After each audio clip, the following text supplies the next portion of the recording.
All right, hello. Welcome to Adventures in Lollygagging and Friends. We are playing Call of Cthulhu tonight. We are continuing our Horror on the Orient Express campaign, and we have a full crew. Everyone's here. We got Adam and Matt in the same room at the same time.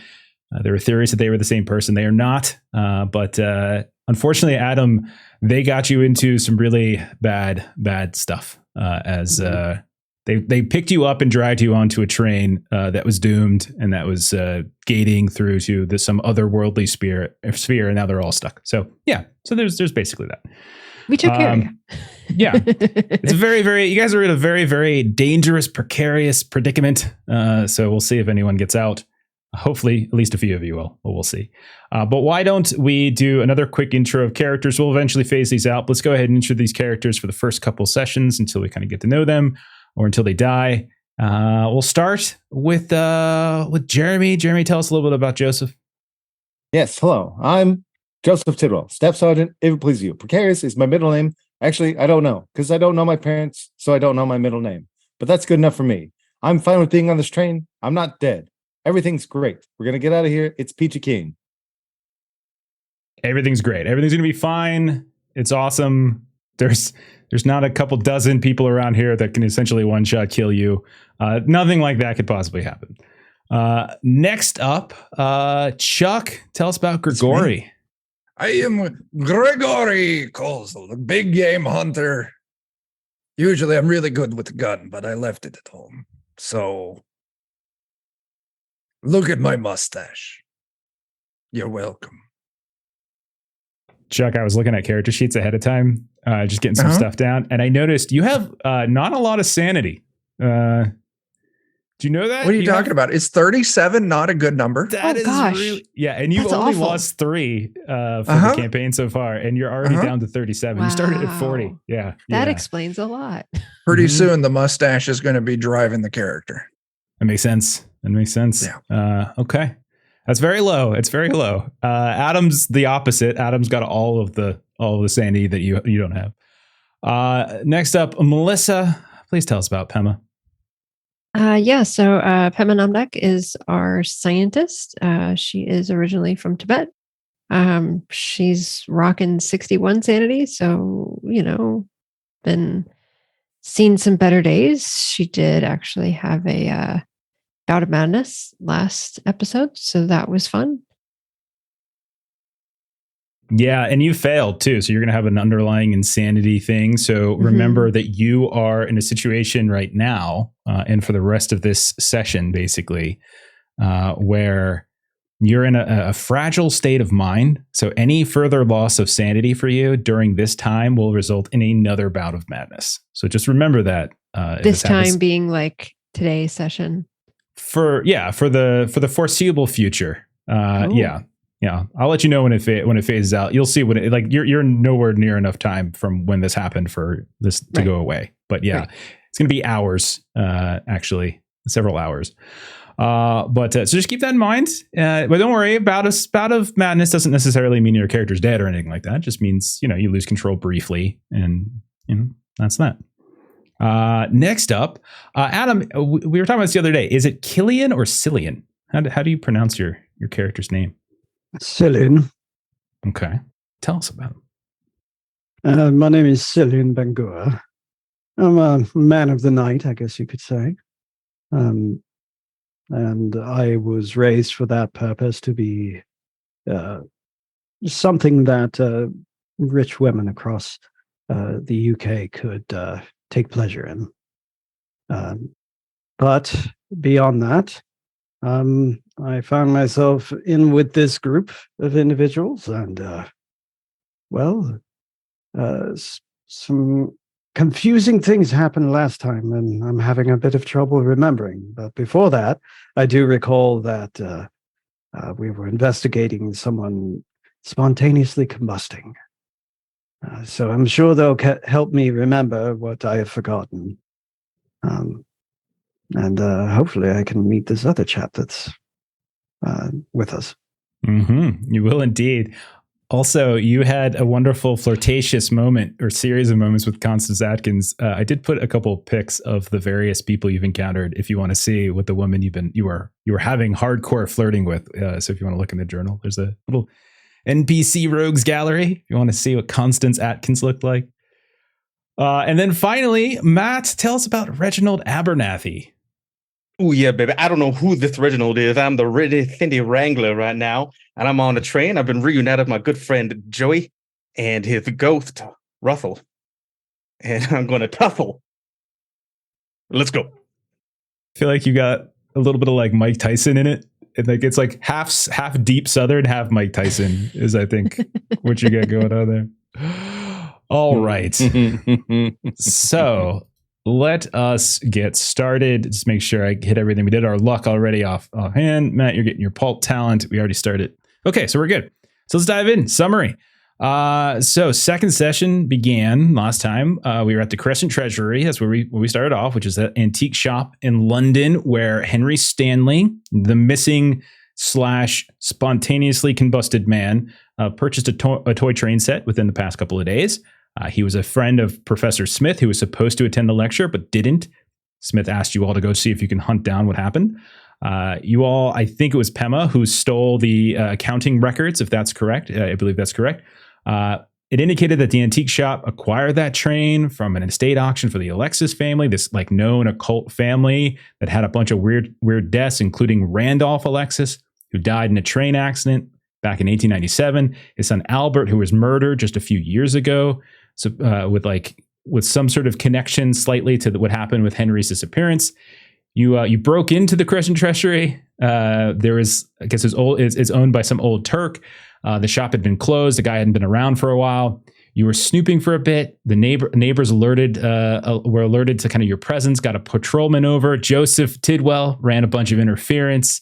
Managed to sort of convince or distract the patrolman with like charm and a series of comedic placements of melons.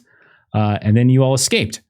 You eventually went to the London Train Spotters Association, where it was at the home of Arthur Butter. There, you kind of interrupted this luncheon / memorial for Henry Stanley because everyone was basically under the impression that Henry Stanley had died. And Arthur Butter told you all that he had the train set, that the cops had actually asked him to look at it, the London Trains, the Train Spotters Association, because they wanted to see if it was functional and if it actually could have caused the big fire that they're presuming killed Henry Stanley. So it was downstairs in his basement.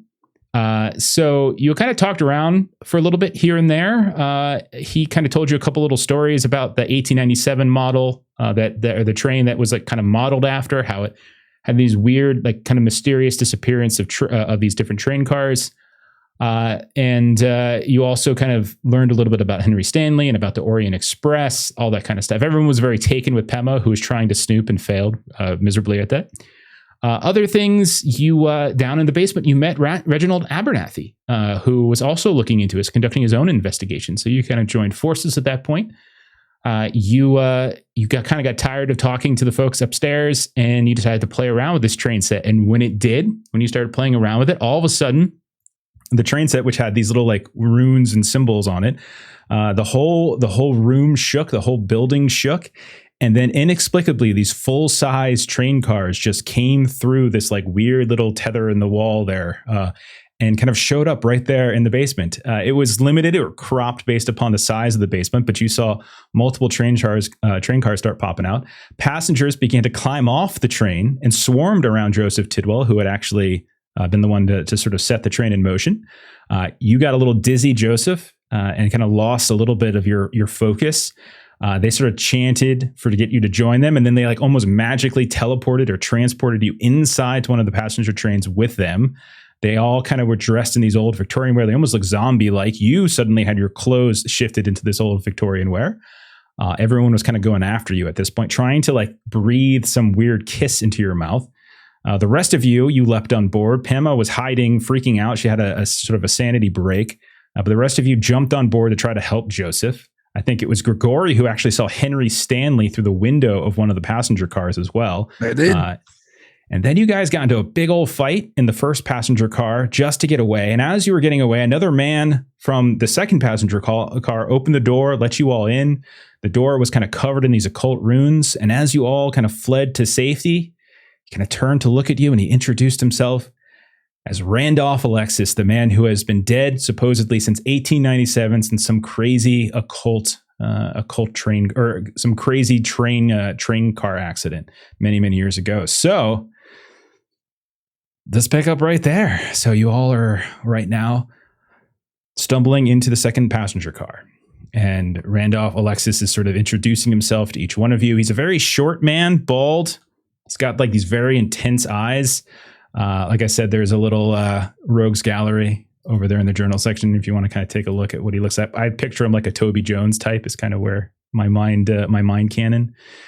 But you guys stumble into the second carriage, and it's this sort of deserted, dusty, very silent car. You can see as you're looking through like the series of windows that goes to the first car that all of those people, those passengers, like they kind of stop right at the door. And that's when all of you see now like the runes and things on the door that seem to be kind of keeping them at bay for some reason. You look out the window along the side. There's a series on one side of the train hallway here. There's all these different compartments. And on the other side, there's just windows outward. And all you do is you see this sort of universe of like gray. It's just gray everywhere, like something from a photographic plate, like how it's all kind of musty and cooked somewhat, like vapors that are just sort of cutting these innumerable blue-black like world lines of the train. And you could just see them like crisscrossing in this inexplicable geometric event outside, like in this weird kind of four-dimensional display. And you can see it just goes as far as the eye can see. What do you all do? Well, that's not right looking. Well, what should it look like? The outside, the world. Yes. Oh, yes, there's that. Well, when we first came to this place, it was actually quite empty. Train had not yet cut through whatever the vapor is out there. I see one day it'll probably be filled completely. There'll be no room for more crisscrossing. But when that will be, I do not know. Time is a little different here. It seems to me, he says this sort of idly to everybody, no more than a month since I made my great error. Yet my register, and he points up to the ceiling, and you see along the ceiling, there's like these thousands of tiny little like scratches, like with like perfect regularity all over the place. He's like, by my register, it shows so many episodes of long sleep that I can confidently calculate the year to be the late 1911. And he says, like kind of looking at you, these big kind of bulging eyes, big black rings underneath them. You, my friend, are off by a bit, and I'll tell him the actual year. I beg your pardon. Yeah. Sleep less, count more. He kind of looks up. Don't be hard on yourself. I have to imagine, in a place like this, your hours of sleep probably don't match up with what they normally would. So that's going to mess up your markings. What do The you fact that mean, you've gotten this far is amazing. place like this? What is here? Where is here? What happened? Oh, you're speaking to me. I'm sorry. Well, many years ago, I suppose 1923. Fascinating. Well, many years ago, 1897, I was forced to evacuate the city for various reasons I don't care to get into currently, and I was attempting a spell. Don't ask me. Yes, magic is really yes. And apparently I made a very grave error, and a portion of the train, myself, some of the other passengers, as you could see, we were taken to some sort of liminal space, another dimension entirely. I'm not entirely certain. I mean, it's good to see that you're alive. On our quest to find our... Because we see Henry here, right?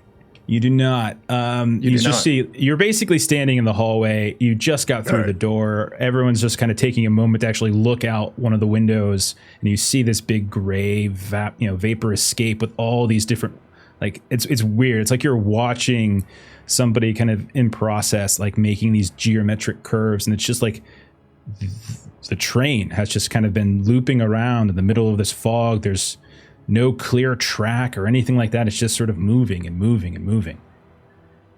The train it's moving like it was on the track with the model, and we moved the model, and then we were here.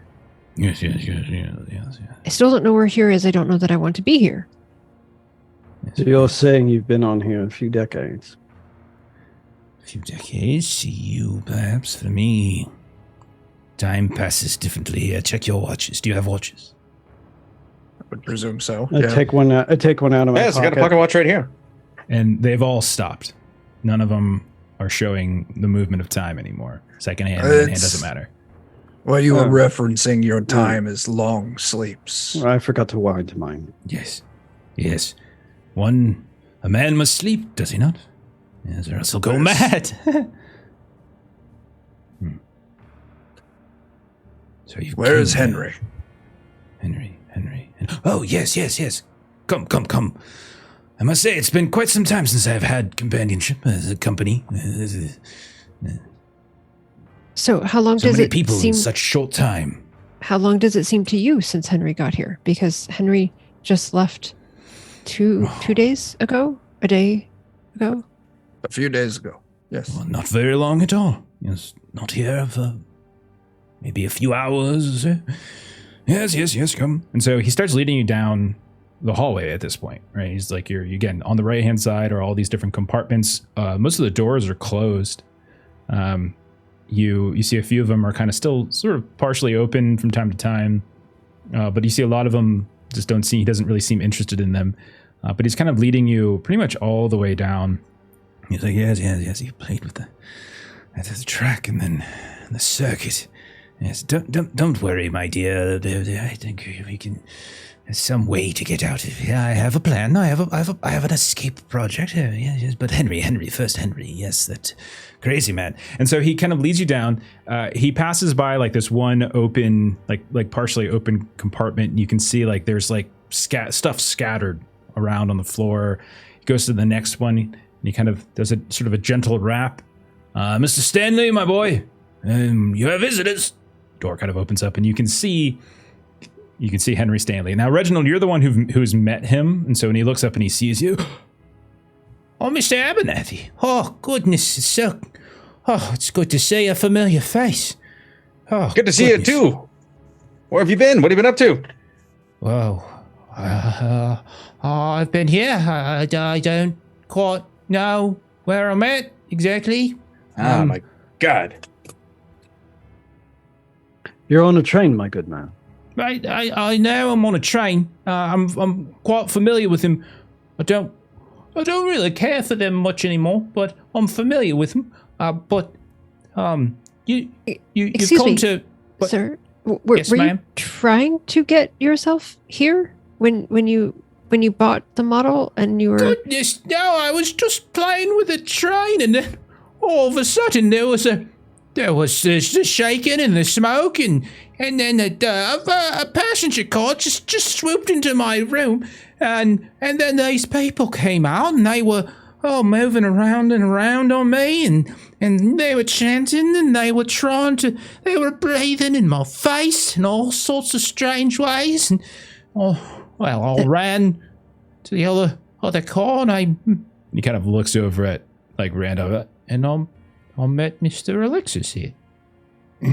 But no, ma'am, I wasn't meaning This must have been quite distressing for you, because it's been quite distressing for me, and we thought this might happen because we were looking into what happened to you, and so but it's still quite distressing, I must say. And she'll sort of step back because Reginald has sort of been talking to his mate. And were you messing around with any sort of magic like the other fellow? No, magic. I didn't. I just like trains. That's all. I just thought it was a nice looking train. It was the perfect model of the Liverpool to London 1897. And I was just looping round and round the set. You helped me with it. I babbled on for days about it, Not Yes, days. I remember. Oh, yeah. Well, no, I don't want to be here no more. You tell me you all can. You've come to retrieve me, right? We can leave. Yes. Well, that is our intent. However, finding the means to do so will likely prove to be difficult. I am curious, you, sir. I saw a symbol on the door when we came in here. I'm guessing that's what's keeping those bastards out of here. Looking back to Alexis. Oh, yes, me, yes. Oh, yes, just a warding spell is all. Yes, they won't cross over, not directly anyhow. Occasionally they try to wander over top here and there. No, they won't go directly through the door. Yeah. How many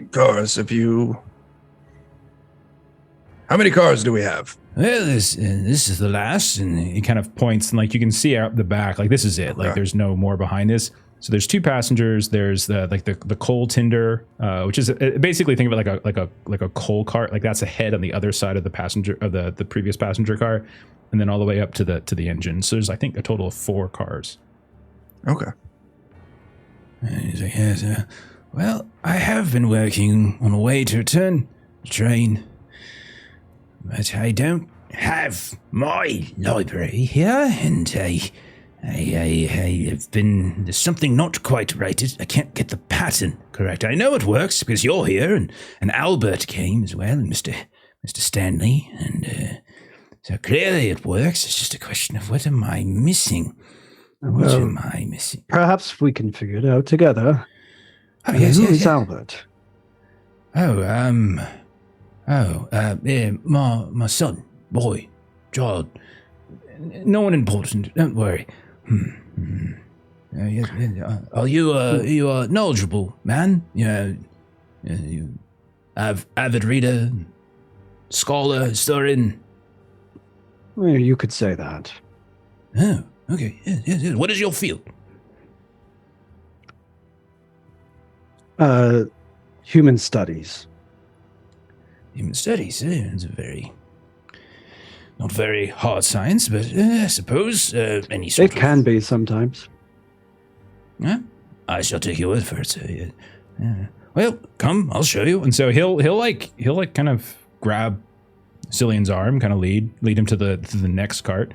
All of you don't have to go, but you can see Henry kind of lingers. He stays, and so right now Randolph is kind of pulling Cillian with him. What are the rest of you doing?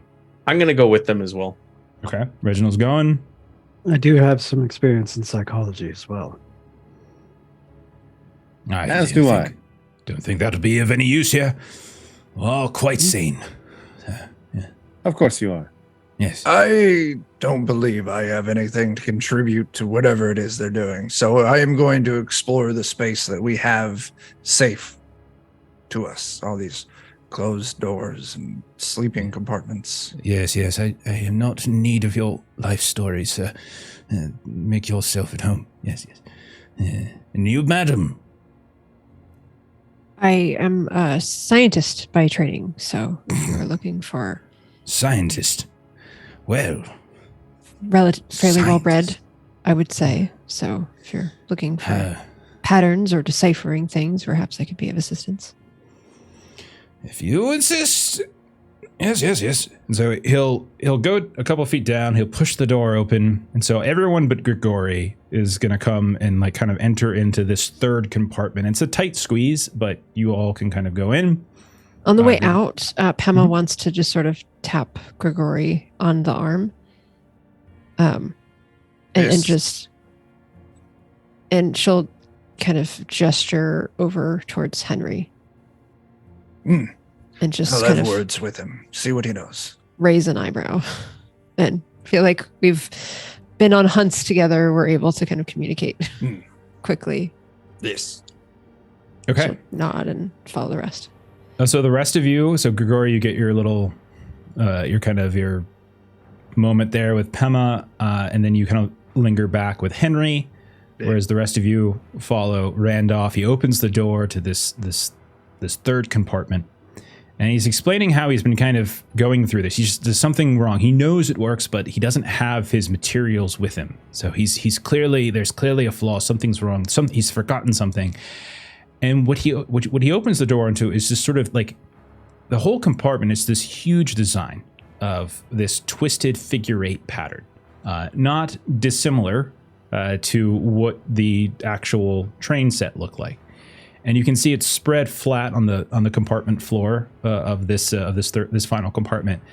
But as all of you are looking at this, other than Grigori, you can see that it's not made out of a train track. Like you don't see like plastic or wood or metal or anything like that. Instead, that pattern, that figure 8 pattern, seems to be fashioned out of what you all would probably presume is some sort of human intestine. So all of you there can go ahead and make a sanity test. Oh gosh, I have to pass these or else bad things will happen. At this point, I'd love to remind you that I am a hardened man. I am immune to sanity loss from viewing horrific injuries or other such bloody things. Okay. I still think you should probably roll it for this one because I don't think there's so much an injury. We'll roll it, see what happens. Sure. Pema rolled a 97, so that's a fail. Okay. 1 second. So this is hardened, right? I'm just taking a look at it again. I don't know. I was from. Well, how'd you do? Did you pass the test? If you, I rolled a 3. I mean, it's a moot point for now. Yeah, it's a moot point. Yeah. We'll sort it out later, though. We'll figure out what the line between that is. Okay, so who failed? Pema. Oh boy, you're gonna take 2 points of sanity loss, and you have yet another bout of madness. So you sort of lose all self-control again. I kind of control your character. I sort of dictate your actions. You are going to you cannot lose additional sanity during this time. This is going to last a grand total of 9 combat rounds. So not too long, but probably a minute or two or something like that. But I would say maybe you just nope out, freak out. Like you can play it however you want. I don't have to control it. Like you don't have to attack anybody, but just no, I definitely think like she was still kind of unsettled by things and just walking in the room. Like she's a zoologist. Like she's not, it's not that she's never seen, dissected animals and done like all of those different things. It's just the straw. It was the last straw kind of a situation. Right. So she just sort of walks in and just like, oh, that's the path of the train from the model, and it's it's Kurt. No.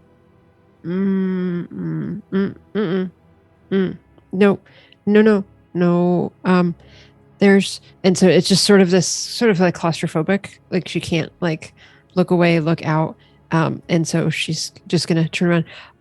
I think I would prefer, and then you just sort of, Grigori, you just sort of hear like, Grigori.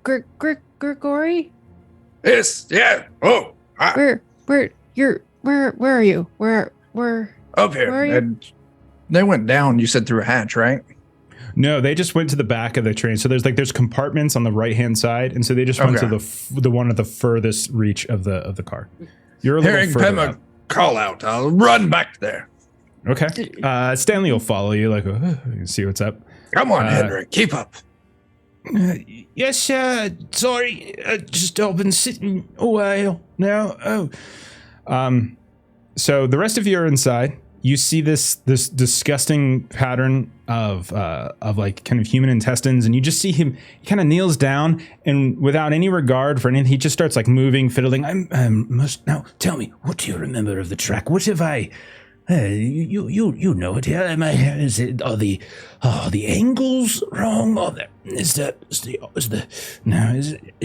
Tell me something. equidistant? Is it? Oh goodness. Tell me something. Yeah. Where did you procure the materials for this model? Wherever. We don't have a workshop nearby. We don't have stores. You make do with what you do, sir. You make do with what you need. Now, what do you all think? So he just kind of kneels down, kind of looks up at you. Hey, I was just playing with the track not too long ago. I was down on my hands and knees, playing with my own hands. The best way I know to remember things is just get in there, and recreate. So I'm just gonna get down there, get my hands dirty. Okay. You don't mind if I move things around a little bit, do you? No. Go right ahead. Do what you have to do. If it gets us out of here, it's not a problem. Yes, Mr. Never got your name. My name's Tidwell, Joseph Tidwell. Pleasure to meet you. Mr. Tidwell. Yes. Doctor. Mr. Go ahead. Staff Sergeant if you need to, but don't worry about it. You can just call me Joseph. Military man. I see. Well, that's good to know in case any of these creatures come forward, though I doubt your military prowess will be much good against them. They are undeterred. Undeterred they are. Creatures. They were disturbing. We do have a big game hunter. No, I just refer to my former passengers who have lost their way and have not had the fortitude of will and mind and intellect that I have demonstrated all these years. However, that is neither here Don't nor let them there. kiss you. No, most certainly not. I have seen where that takes you. It is not pretty at all. You'll join them, is what you will. Anyhow, enough talking. Works. And you, Mr. He's speaking to, like, Reginald at this point. Yes? Can you aid to this? All of you have claimed to be intellects Indeed of I some can. kind. I'm a mind. Where can you use me? Well, what is... You have studied track, yes? You know the patterns, yes? Well, Somewhat. where have I steered it wrong here? Can we make some sort of roll to... Right, so, Joseph, you could do mechanical repair. I think that's one of yours, right? Yep. And then I would say, Reginald, if you have any kind of... anything like science-y would probably apply. Anything like mathematics or physics or something like that. If you have anything along that. Astronomy is my only science. Right You now- can do it. You could do it. I would say do an intelligence, but I say take a penalty die on it. Or actually, no, don't do a penalty die. Take an intelligence, but I would require a hard success for the intelligence. Okay. Go ahead, Adam. What were you gonna say? Right now, Cillian is trying to use his questioning, like to get into his psyche, to see if perhaps these materials may have come from those Yeah. passengers. You can roll a psychology if you like. Yeah, that's fine. Not Yeah. today. Okay. And don't forget, you can spend luck if you want. You can spend luck to Did any of close you the distance. guys pass? No, that was really They did not. Well, I'm 19 off. I'll spend the 19 luck. So we get this. Okay. I'll spend the 15 luck to succeed. Okay. So let's start with the psychology. So Cillian, you're specifically trying to get a sense of his mind, whether or not where this might have come from. He doesn't like. First of all, you're pretty sure this guy is not playing with a full deck anymore. He is his mind. He seems lucid, but also he has these mannerisms that suggest that he's kind of lost his mind to some degree. When you also probably noticed that when someone asked about his son, asked about Albert, his eyes kind of drifted to one of the other compartments.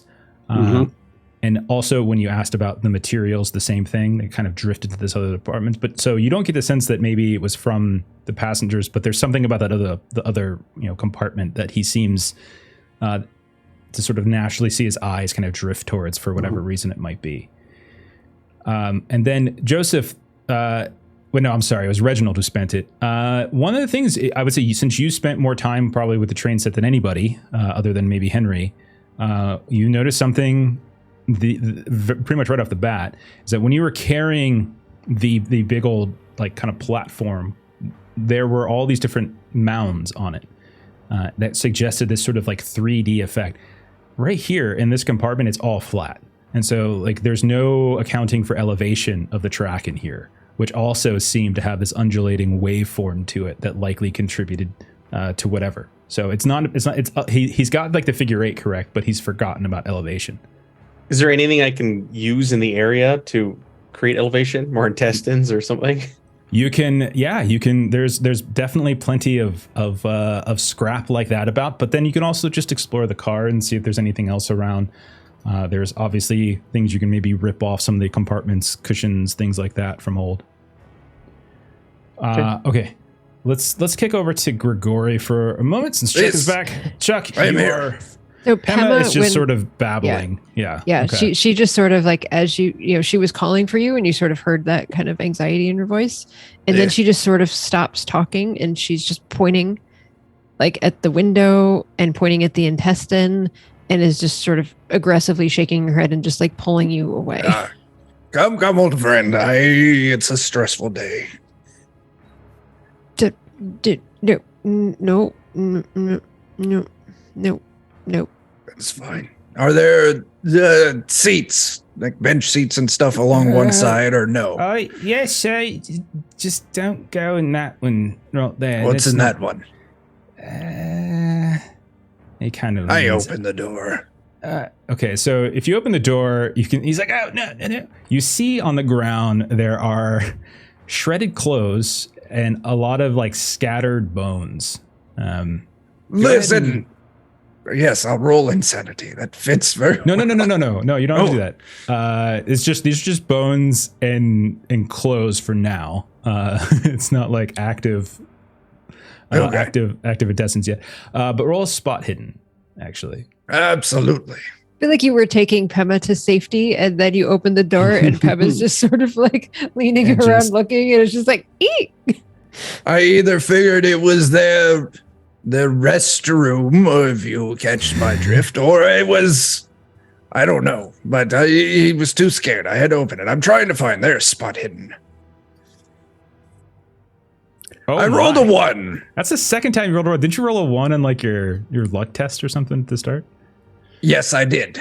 Wow. Yes, I'll just keep that up all night. Wow. In fact, I don't have to roll anymore. We're just all the ones for I'm me. just going to assume that you rolled 1. It's a 1. All right. So first of all, you notice that the bones they have been gnawed on. You can see them. You can see like someone has gnawed on these bones.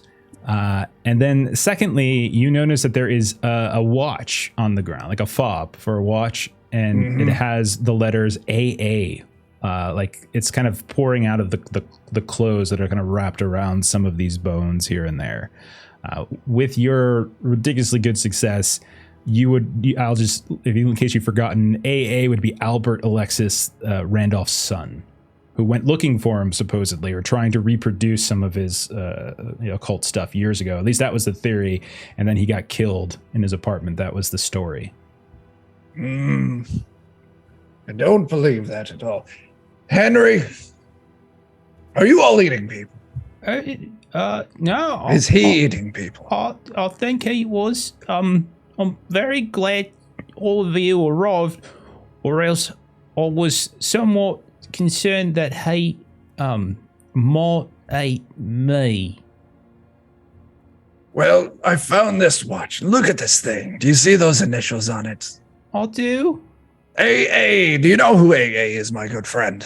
I think it was Albert, his son. Yes. He ate his son. Right, I didn't. I wasn't here yet. It wasn't. Well, you've only been here, what did you say, a few hours? I don't know. Time is funny, but it feels like I've been here maybe a day. I'm not sure exactly. I slept for a little bit, but I slept with like my back against the door just in case. You were wise to do that. Very wise. Still, I am going to find like a good femur, thigh bone, something that's maybe been broken off.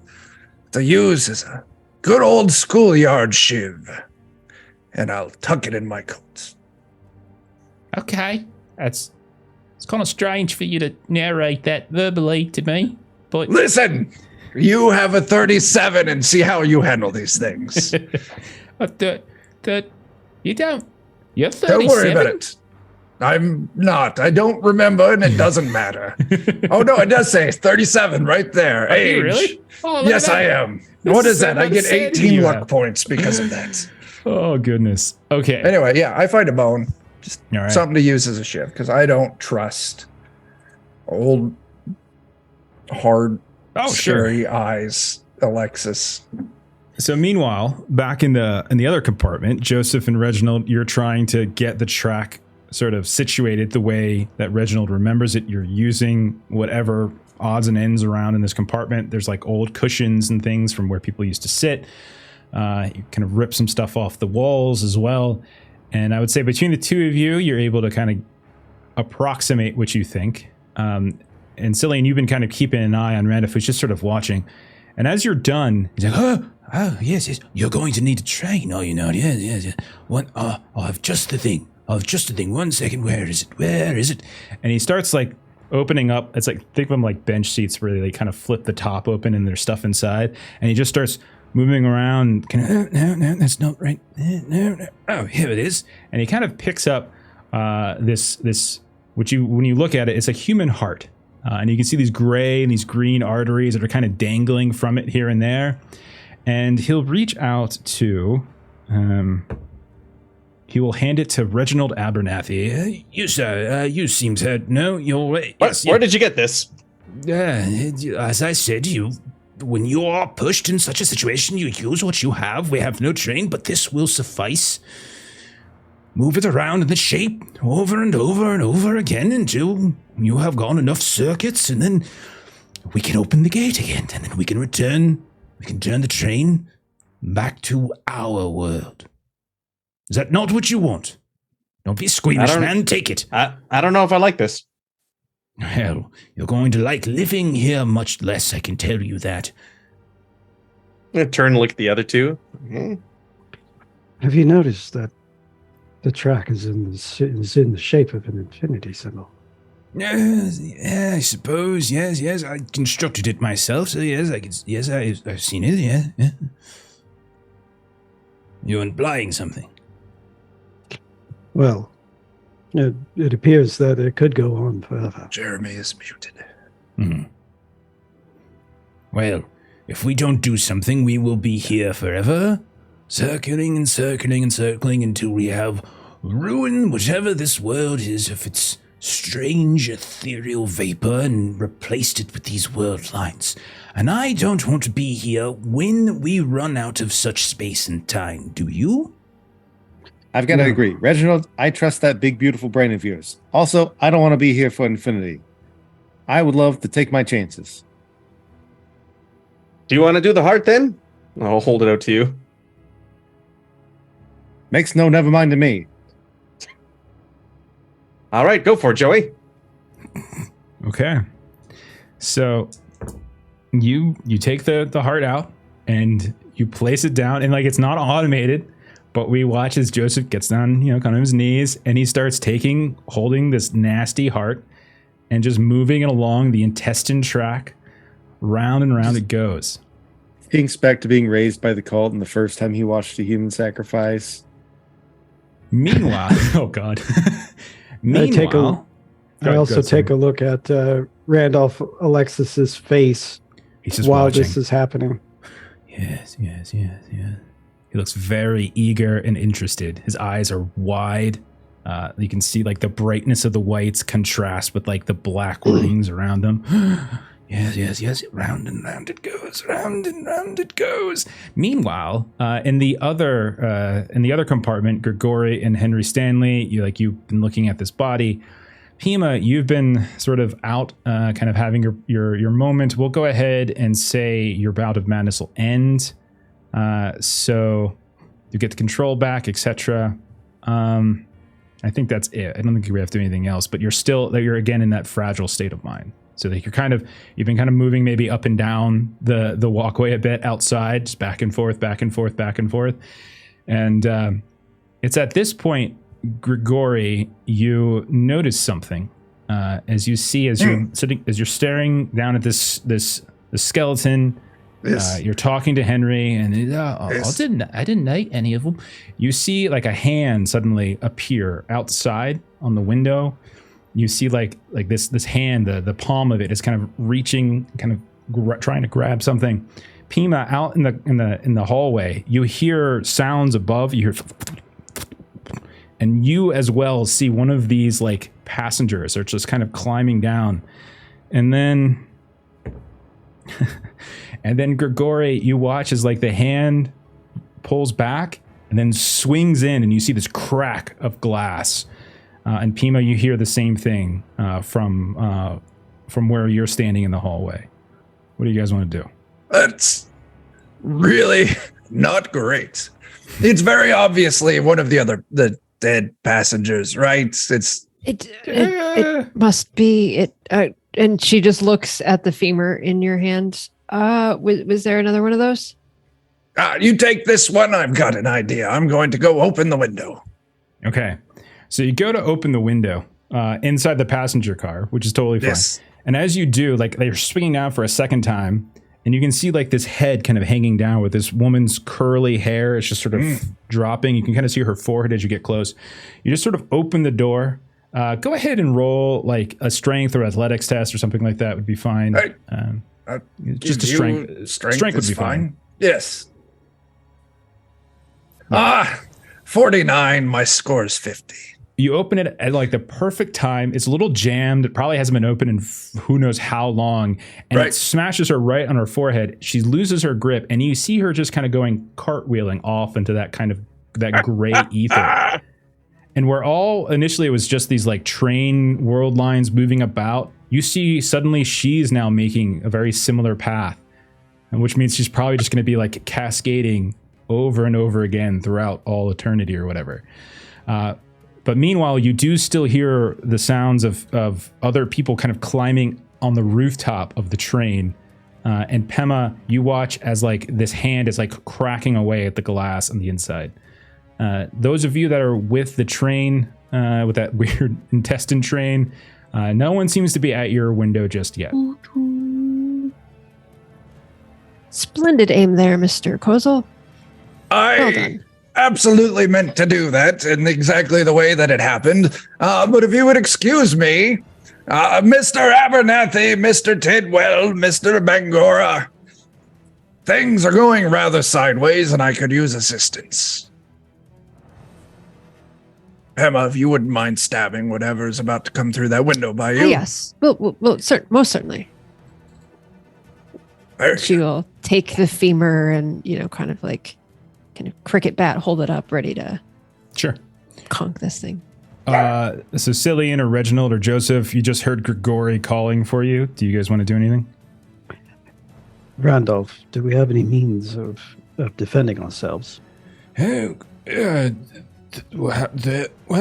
I suppose I don't have any weapons, if that's what you're asking, not in the traditional sense. And he kind of like reaches down into that like little compartment he has there, and he pulls out, kind of similar to Gory. He's got like these sharpened little bones here and there. I suppose these might do. Now, you, Mr. Tidwell, focus now. Yes, sir.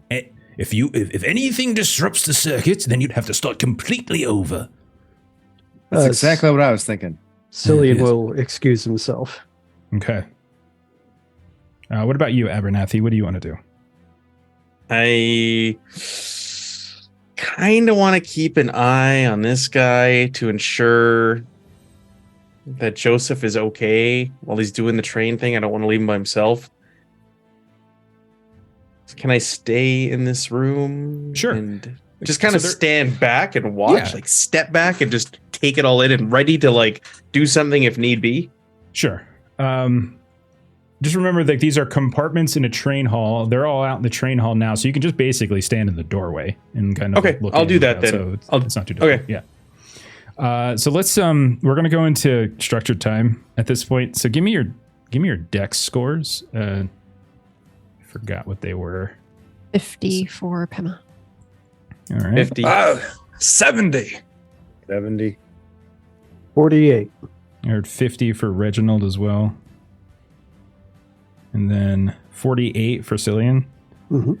Okay. And then 70 was Joseph and Reginald. Gregory. Oh, I'm sorry, my bad. Gregory and Joseph. All right, so Joseph, on your turn, you basically need to make, when your turn comes around, you need to make a dexterity test. And that's basically to progress a track. At any point, if you fail, it basically doesn't advance. So you're trying to make a certain number of circuits. Mm-hmm. If you fail, you just don't advance. You don't finish the circuit that round. You just kind of it kind of slows you down. If you like kind of crit fail or something like that, then you have to start over. Basically, it's where it's at. Yay. Then the rest of you, you can see at this point as you step out into the middle of the hall, you can see right now, Pema, you're kind of waiting as the window cracks and you see this one kind of like, sort of spider grandmother, her way is in, kind of crawling up and under, and you're ready kind of to stab that one. The window is open in the second compartment with the dead man, the dead old son. And so you can see that there's some that are trying to crawl in through there. And then Reginald, as you and Cillian step out into the hall, you look behind you at the far end. Like you are, so like this compartment where you're at is the final compartment in the run. And you can see that like the exit to this passenger car, which isn't ruined the way that the connecting door was to the other passenger car. You can see that there's now a couple that are sort of trying to pull the door open there as well. So that's what we have going on. And you essentially are trying to hold them back and give Joseph time is sort of where you're at right now. So we'll start with Joseph. If you want to just go ahead and give us the dex since you're right at the top. That makes sense. While he's rolling that, can I ask the runes, how complicated were they? Like, is it something that would take a good amount of time to replicate the runes? I would probably ask for a check. Like you would probably want to do like an occult check or something like that to try to replicate it if you wanted to do that. So Gregory, what would you like to do? And Joseph, you can spend luck if you want. Oh, okay. Well, I think I will. Because you Okay. rolled an 80 over 70, so 10 luck. There we go. There's my window is open, but there's none by it currently, correct? Am I understanding? You hear footsteps and thumping around on the roof of the train above you, but none are actually actively in the room. I want to try and draw them to me. So I am going to yell out the window and I'll reach my arm out, not reach up, because then they would grab me and pull me away and I would do that tumbling for eternity. So I'll reach down and bang on the outside of it and whatever I can to try and draw them this way. Okay. Sure. You can roll like intimidate. You could roll a, I don't know. A credit rating. I'm really good at that one. You could, yeah. I mean, if you want, or you could just do a, like a power, no, not a power roll, like an appearance roll or something. That's kind of the closest thing to charisma. All you right. want to just do that? I'll give you appearance because I'm not seeing the other things you said because there's so many skills. There's a lot. Yeah. 20 under 50. You hear the sounds of the thumping start moving in your direction and start moving down the side of the train. You think you've lured at least a couple over towards where you are at. Very well. Okay. The other thing I should say is you can trade off if someone, like if you don't want Joseph to do it, if somebody wants to take over, you can trade off, or you can try to share the duty so that you're like, like you're passing it off, because it's a very big room, like it's taking up the entirety of the compartment. So Joseph has to like literally like crouch down and sort of move it around this whole floor. So if somebody wanted to help him, you can always do that too. I would Pema. volunteer, but I don't think I know that he's doing that, so I will not. Pema, you the window right next to you just crashed, and you see this grandmotherly woman with this kind of dried out, gross skin starts crawling inside. What do you want to do? Mr. Kozel asked me to hit this thing with the femur bone that was placed in my hand, so that is what I'm going to do.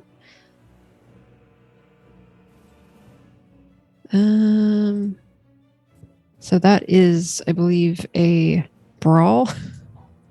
I forgot how bad I am at this. We can't hear you, Jeff.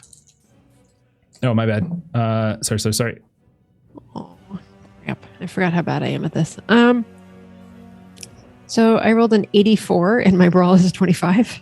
So I'm going to swing. Are you using one of those like knife sword thingies? Because aren't you trained in sword?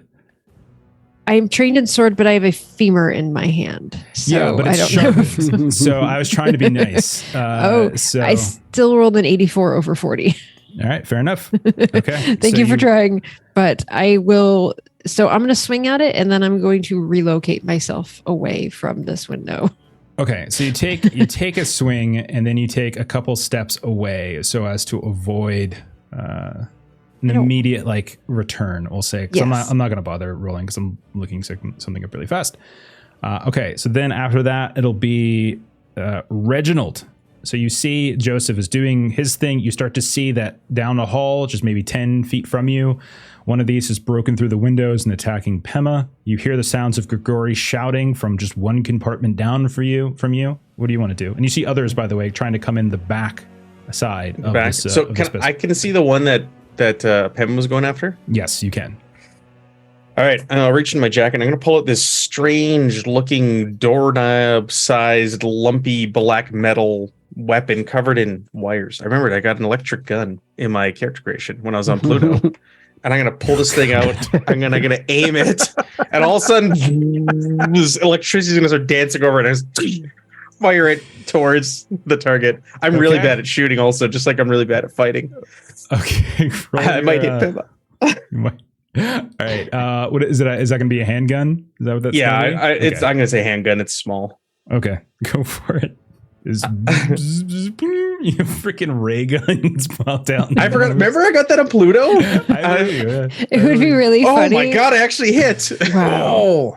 I was gonna say it'd be really funny if like you think it's a ray gun, but it's like a rubber band. This bluish bolt of sparks shoot out towards the target. A sound. He's just like pew pew pew pew pew. All right. It takes 1d10 points of damage. Go ahead and roll it. And when it hits, the target is immobilized. Okay. The number of rounds equal to damage inflicted. All right. 1. Okay, just 1 round. 1 round, 1 damage. Oh, it's a shame. As suddenly as this thing climbs down, it's lunging towards Pema. It suddenly kind of goes in this convulsion for a moment, and we'll say it is stuck. Okay, and then Cillian, what would you like to do? Well, Cillian's going to quickly look around to see if there's any like objects at all, like that have any weight to them or that are sharp. Because he doesn't carry weapons. It's not really his thing. Yeah. Roll a luck test. See if there's anything just in immediate reaching distance from you. No. Okay. No, but there is stuff that you saw him kind of going through inside of his like little like bench seat. So if you wanted to move over and grab something from there, you could spend your turn kind of grabbing a weapon if you like. Seeing as how something is pretty much on Pema, I don't think he's going to waste any more time, and he'll just run down the hallway and engage it with like the 1 or 2 classes of Bartitsu he took. Okay. So, yeah. Roll a brawl. And you could take, I would say you could take a bonus die for this, since this one is currently kind of shocked from whatever it was Mr. Abernathy just shot at him. Okay. A rubber band. That's a good idea. Ooh. Looks like I was paying attention on when I went to that one class on a whim. 5 under 50. Wow. Yeah. Okay. So roll your damage. I think it's 1d4, I want to say. Okay. Plus your damage bonus, if you have one. How do I find out if I have a damage bonus? I'm sorry. You do not. Most folks don't, unless you're like have high size and strength usually. All right. I see DB0 now. Okay. All right, 2 points. Oh, double the amount of damage that Reginald did. You just walk up and you just punch this old grandmother in the back of her neck. Okay. Meanwhile, the over by Grigori, the one that's been kind of climbing around, is going to sort of try to sort of reach in and is going to try to grab you, Grigori.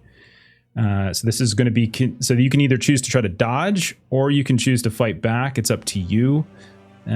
So it's your call. I am going to dodge because it is better than brawl. Okay, that is a perfectly logical way to go about doing this. So it's going to try to shooting and fighting my things from a comfortable hunting blind with cushions and tea. It's up close and personal. I don't care for. Okay, go ahead and roll your dodge. Let me know how you do. 94 over 35. Okay, that's a fail. I pass, a regular pass. So this guy who's been kind of crawling down the side reaches through this window and just grabs you. You're not damaged. You're not hurt yet, but you are grabbed. And that it's got me by the giblets. Help! And then the other thing I'm going to try to do is I'm going to see if they can bust through the back door. So this is just going to be a strength. Okay. So those of you in the hallway, I'll say Reginald, you're probably the closest one to this at this point since Cillian charged in. You see the back door to the passenger car swing open, and you see standing there is one of these passengers. Come with us. And we'll go around to the top for Joseph to make his dex roll. You can always stop if you want, like you're not obligated, but this is the requirement to get the spell off. All right, I'm going to do it. Reggie, you brought out the big guns. I'm excited to see how that turns out. I have so many wonderful things to tell you, Joey. Okay. So yeah, you're just going. Nothing's immediately stressing you out currently. You're just here, like, meaning there's nothing in on you right now, but you can just hear the sounds of battle happening. But you're able to. All the more reason to focus. stay focused on this. The quicker this is done, the quicker we're away from that. All right, Grigori. I believe you are next. You are currently grabbed. So it's got me. Basically, this is a contested brawl for you to try to break free. Yes, I will do that. But in the process, I am going to ask it, we came from the UK. So how many pounds will it take to get you to please go away? Okay. You just. But that's probably. Come with us. Okay. That's not a price, you silly goose. And you said a brawl test to break free, correct? Yeah. Come on, don't make that face. Oh, that's an I rolled well face. It is. That's a 75 over 30. Yeah. Oh no. Remember when I was rolling those ones? Those were good days. Sweet summer child. I didn't roll a 1, but I did roll an extreme success. I rolled a 6, so you are not broken free. You are still grappled. You are buy me a drink first, you undead trollop. Stop talking and keep your mouth closed. Don't let it kiss you. Okay. Next, oh god, Pema, you are next. This one that was near you is like momentarily shocked. You see Cillian is sort of pounding on the back of its head. Reginald shot something at it. You hear Grigori screaming from his compartment. Pema, what do you want to do? So Pema's going to look over at what Mr. Tidwell is doing, and he seems very much in the zone and focused. And so she's going to just kind of raise this sharpened femur and go right back to where Mr. Kozel is and attempt to sword stab at in his defense. Yes. So you charge in and you try to help Grigori out by stabbing the one that's grabbing him. Go for it. You can also try to break it if you wanted to try to break Grigori free. You could also do that. That's another option. But you can attack too. Yeah, because brawl is 25 and sword is 40, so I'm slightly better. And we have some audience things. What can we do with those audience things? Plus 10, I think we're doing. I don't want to do bonus die with them. It's a little too powerful. So we'll do plus 10s. Okay. We had 4 left over from last time, so I'm going to take one of those to make this an even 50-50 attempt here. Okay. Please help. 44 under 50. Okay, roll your damage. Does that the doubles don't do anything in particular? No, that's Delta Green. All right. Had to ask. Yeah, crits. There's crits a 1 basically, but otherwise it's 50 and then 1/5 and then it's a 1. Those are like degrees of success. And COC. I don't know what the damage of a sword is. It should be baked in as long as you dragged it over. I don't see a sword. It's a D800. Okay, you're right. I don't see one either. Let's see what we got. There is a death ray in here. That's I hilarious. saw that. There's a death ray, but there's no sword. I don't know. Let's do D8, we'll say. Okay, because a punch is a D3, so. Yeah, let's go D8 for now All right. until we figure it out later.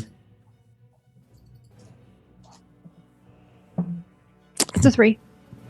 Okay, so you come up and you hack into them, and you cut into them, but you don't do enough damage to hack the arm off. So you do stab them, you do damage to them. They don't seem to be particularly worried about it or distracted by it, but you slice the blade through them, not enough to kind of just fully cut the arm off that would have set Grigori free. Turn away, Mr. Kozel. Turn away. Don't let it get to your mouth. Oh, don't kiss me, please, you foul being. Reginald, you're up. Oh, they're in the train car next to me and I can hear all this. You can hear them next to you. There's also one that just busted in through the back of the train car, and there's still one in the hallway that Cillian is dealing with. But the one is on top of Grigori. Yeah, Grigori is in a little bit of trouble. All right. The gun goes back. The mask slips on. And the defended Wrangler is back. And he's got to go save that crazy Russian who lost his accent somewhere on this train. I've given up on it. Don't give up, my friend. I'm coming to save you. All right, I'm going to run over there and I'm going to try to kick it right in the face, the one that's like on top of him. Okay. Are you trying to damage it, or are you trying to break I just want it Grigori off free? of him. I want to break the... Okay. I'm not good at this either. I'm sorry. That would be a brawl if you want to try to break him free. Yep. Actually, I'm decent at brawl. I just want to kick him off. All right, go for Woo! It's an 8. All right. I rolled an 82. So you come running in as Pingma like pulls her bone sword back, and this sort of dried, viscous blood kind of flies in the air. And you come in, you do a kick, you manage to... You partly kick Grigori as it happens, but in doing so, it dislodges him from the grab. Grigori, you go kind of stumbling over into the corner. It fell kayfabe. Just go with it. And you are no longer grabbed. Cillian. I've watched a match or two. Cillian, you're in the hallway with one of these. The door to the back of the passenger car just opened up. What would you like to do? Now, this one climbed in a window, right? This one, yeah, there's one that climbed in the window that got shot, and then you punched. It's not down yet, but it's right here. Yeah, so Cillian's going to try and grab this one's head and slam it into the windowsill. Okay, yeah, go right ahead. Do you want me to use punch? Brawl, I think, is what you're looking to do here. Okay. That sounds like. All right, 47 out of 50. That is a success. I failed. So so go ahead and I think if I recall correctly, I said it wrong before. Melee is a D3. So unarmed is just a D3. So roll a D3 plus your damage bonus as you try to smash this grandmother's head into the railing of this train hallway. So for the sword, it is 1d8 plus 1 plus damage bonus, which for me is 1d8 plus 1 plus 0. So it's 4 instead of 3. Got it. I got a 2 again. Okay. So you smash, you hear like this sort of soggy crunch as her head smashes into the railing. She stumbles a little bit, but then kind of looks back up and turns around towards you. Her face has like this big dent in the side, but she doesn't seem fazed by it. Mouth kind of opens up. And she lunges after you, Cillian. Since you are right here, you can choose to dodge or fight back. I don't really know, so we'll go with narrative. He'll fight back. Okay, so fighting back is just another brawl test. Okay. And the higher degree of success wins. And she's just trying to grab you. No. The good news is I also failed. So we both failed. Oh, okay. She lunges forward and she sort of stumbles, misses, and you just kind of go two ships passing in the night. Then I'm going to say in the back of the passenger car, you can see, those of you who are able to see, kind of this one kind of comes stumbling in, stops by the door of the final compartment, looks over and sees there's Joseph Tidwell and also Randolph. So they're going to kind of lunge themselves into this room, but that's their turn. Then in the other car where Grigori and Reginald and Pima are, the one that you guys have been fighting will just kind of flop down into the room, and we'll go after Reginald. So Reginald, don't bother. I failed. Don't bother rolling. So they kind of lunge after you, but they're kind of ineffectually diving from room to room. All right, Joseph, you've now got in the doorway of the compartment you're in. You can hear, and then you hear Randolph. No, not now. We're so close. And you look up, Joseph, and you can see there is this one of these creatures nearby. We are so close. You know I can't stop. You know that's the truth. That means it's on you. You've got to stand up. You've got to fight. You've got to fight if you want to get off here. You stand in front of that big ugly son of a bitch. You point those pokebones in his face, and I'm going to keep doing this. Yes, go. Yes. Drive the train. Go. Yes, Mr. Tidwell. Yes. Choo-choo goes the trolley. Okay. So one thing. Okay. Right as you kind of go and make this final, I'm going to call it a final, as this last circuit that you just made, all of you feel this sudden thrum of the train. Like you just feel like all of you kind of go stumbling around. Every one of you, go ahead and make like a dexterity test or something to see if you like kind of fall in a very poor way as you kind of go stumbling around. You also, of all things, now I feel. You hear the sudden, or you feel like as you've been kind of driving around here, you've just been kind of floating, and you hear this sudden thrum. You feel yourselves kind of jostle, and then the sound and the feel of car wheels suddenly rolling over something solid, like iron rails. You can just sort of feel as if you found solid ground. Those of you by windows, when you look outside as you're tumbling around, did anybody fail? Joseph Tidwell? Okay. Joseph, I you was just down on go, my hands and knees. Like you just stumble down, take a point of damage, you bang your head as you go, nothing too terrible. You just Do you bang go your head with face- the bag. intestines. Do you go face first into the intestines? Yes. Heart explodes, covers your face. But when you get up and you look outside, you can see that what was previously like this gray space with all those weird world lines, you now see like this dark English countryside has started to emerge, and kind of like that same sort of overcast of a late winter's morning, and you just see like these rolling hills and such.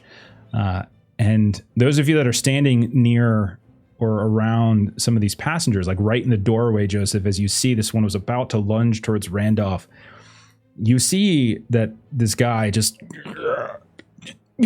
starts to like kind of starts to cringe a bit, and then he starts to shake or convulse. Reginald, Cillian, Pima, Grigori, you see the same thing too, and they all just sort of and then collapse to the ground.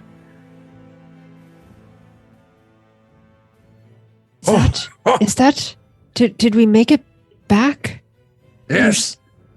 I'm not asking a question. I'm jumping off right now. Yes, what the happened window to I have. your face, Mr. Tidwell? Well, He was eating spaghetti. it wasn't spaghetti. I'm assuming there's probably at least 2 or 3 different people on me right You're now. trained. It's disgusting, but it was necessary. Oh, and she's going to take out like a little kind of handkerchief out of her pocket, and she's just going to like wipe your face. That's adorable, and I appreciate it. However, I While you're desperately doing want to that- get off this train. You guys hear a whistle a train whistle over and over, like this panicked pull of it. Any of you by the window, I would say, Gregor, you're by an open window, Yes. kind of peek. There is bearing down on you on the train track that you are on, what appears to be another actual train coming directly at you guys. Oh God. What do you want to do? Out! Jump. Out! There's an How open fast window. are we moving? Out! Fast enough for this to hurt if you do hit each other. And also, there is another train. So is it like You're Head head on? directly at each other. Yeah. okay? Yes, Mr. Tidwell, you are correct. Let us Tuck jump. and roll. Emma, come! Jump. And I leap. Pull your Jumping knees to your chest. Roll. Okay. You guys are all jumping. Is anyone out not the jumping? window. Can I grab one of these bodies and take with me to try and break my fall with? Yeah, that sounds Like fun. surfing. I saw that in my adventures in California. all of you roll a jump test. Anyone jumping out of the train, That's- there is a skill for jump. Roll a jump It test. is. I was Word. about to accuse you of making things up. I am not See it? I would. I mean, that's pretty much all I do. What is Come jump on. under? Oh, there it is. It should be Ooh. alphabetical, I think. Ah, Right? God bless Yes. it. I'm got a never going to raise my 33. skills. Over 20. Oh my gosh. Oh, I'm gonna spend the Glad. luck. I'm spending 10 luck. Constantly failing. Do I we want to have spend luck. 26 luck? I am gladly spending 13 luck. I'll tell to you turn that into a that failing success. the roll doesn't mean you're not going to be able to jump. It just means it's going to hurt when you land more than it Yes. would if you just normally jump. It's going to hurt what a one way or the other. It's just a question of how much. I'll spend the 26 luck. Okay. So does anybody fail once all is said and done? Once luck is spent and all that kind of stuff? No. Well, Okay. No, for myself. All right. Nope, so I everybody. spent the luck. luck. Okay, so everyone then passed. Okay, so I'll just roll one for everybody then. All of you take 2 points of damage. I'll say Reginald, take 1 as you land on the body instead, as you thought of a clever cushion for your fall. But the rest of you Word, take thank 2. you. Yeah, as you smash down into the ground. As you're doing that, you see as like Henry is sort of doing the same. You see Henry kind of scrambles after you. Joseph, you see the like Randolph who when you like kind of look up at him as he's trying to come after you, you see he looks winded suddenly, like as if he's just kind of something happened as you kind of traveled through this gate to get back. But he nonetheless like follows you out the window, goes slamming down to the ground, and you just hear him, oh goodness, Mr. Tidwell, your hand, if you please. And you look over, and he looks like he's aged like 20 years. He's suddenly hunched. His arms, his hands are kind of arthritic in some fashion. He's all scraped up. He's got these different wounds where like his skin had become, just in moments, and you started to see like liver spots form from age, has kind of been torn up. Henry kind of rolls around, kind of gets covered up the way you all do. But as you guys are there rolling around, you notice that other than the one that Reginald Abernathy grabbed, all of those people who are back on the train, none of them seemed to jump out. They just kind of were laying there, collapsed in the middle. And you watch in horror as the train that you were on, in this what appears to be some kind of cargo train, like coal or something, smash into one another. And you watch as this horrific explosion happens, as the locomotive, as the engine in the front of this doomed train just erupts. You watch as the coal train veers off, and it becomes derailed itself and kind of goes off onto its side and starts sliding across the ground. What do you guys want to do? First thing I'll say is, did anyone remember Henry? Henry followed us. He followed. More importantly, run I think we should get out of here before the cops show up. that way. Agreed. Move away. 90-degree angle from the tracks. Optimal getting awayness. Okay. So is everyone just bolt and running? Is that what we're doing? Yes. Yes. I Okay, am fair going enough. to check. I trust that Joseph and Reginald can make it on their own, but I will check on Cillian and Pema and Okay. Henry to make sure they're running. And Randolph, I don't care about. He ate his son. So die in a fire, my friend. He just looks up and shrugs. Man does what he has to do. As he suddenly sounds years and years older. Adam, were you going to say something? Do we really want to leave him behind? Yes. Men should. No, you know what? Pay I'm gonna for put him their on a fireman's crimes. carry. I'm gonna pick him up. Gonna run. Oh, my hip. Oh, I'm goodness. sorry. I know this Tidwell. hurts like a son of a bitch, but the Oh, train's gonna hurt worse. Me. Oh, God. Is that Sky? Oh, goodness, I have not seen Sky. Oh. And he starts. Subjugate your son. Yeah, he was a, well, very dull boy, not very intelligent. Oh, man has to do what he has to do. No. So you start running, and you're not close enough to the point where like the derailment. As long as you move immediately, which you guys basically did, you're not necessarily in the way of the swath of this thing as it comes sweeping through. But you start running in the direction. Now, as you're moving, and Henry follows you, no problem.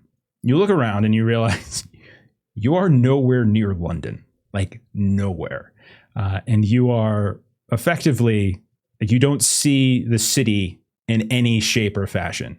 It is English countryside, rolling hills.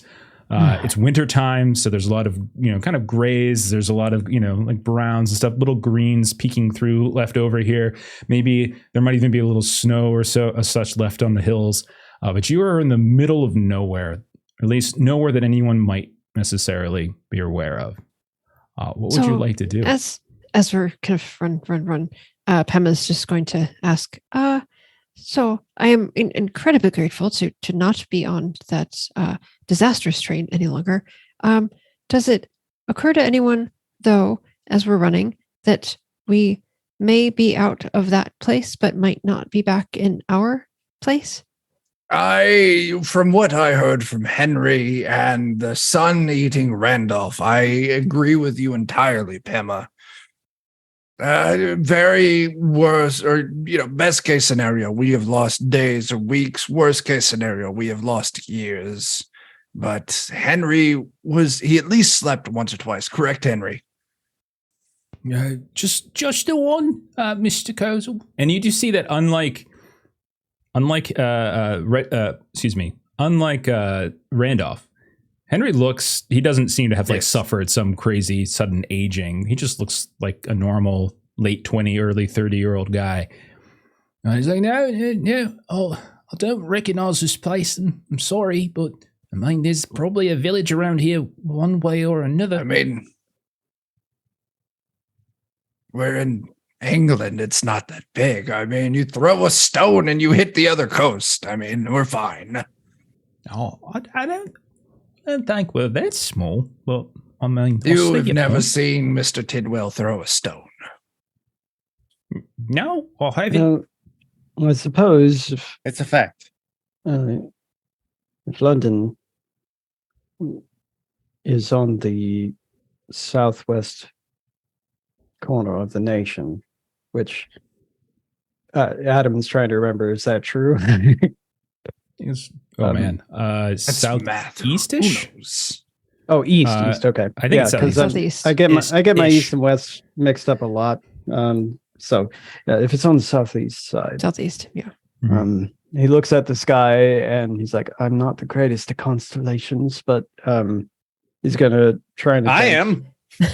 Oh, okay. I'm also a skilled tracker. I could assist in this.